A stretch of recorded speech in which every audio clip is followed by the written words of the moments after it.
சித்திரை திருவிழா கொடியேற்ற தத்துவமும் பலனும். கொடியேற்றப்படும் கொடிப்பட்டத்தில் பொறிக்கப்பட்டுள்ள ரிஷபம் தர்ம உருவாகவும் ஆத்மாவின் உருவாகவும் மதிக்கப்படுகிறது. ஆத்மாக்களையும் தர்மத்தையும் கீழ்நிலையில் இருந்து உயர்நிலைக்கு கொண்டு செல்லும் இறைவனின் கருணை இக்கொடியேற்ற திருவிழாவில் விளக்கப்படுகிறது.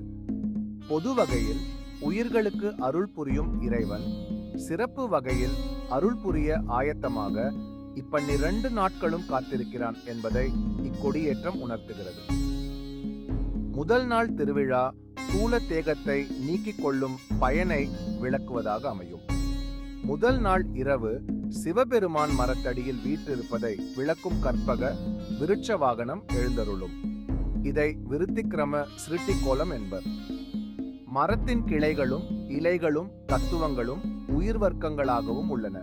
இவற்றின் அடியில் இறைவன் இருந்து சிருட்டிக்கெல்லாம் வேர்போல் தாம் இருந்தருளுவதை இது உணர்த்துகின்றது.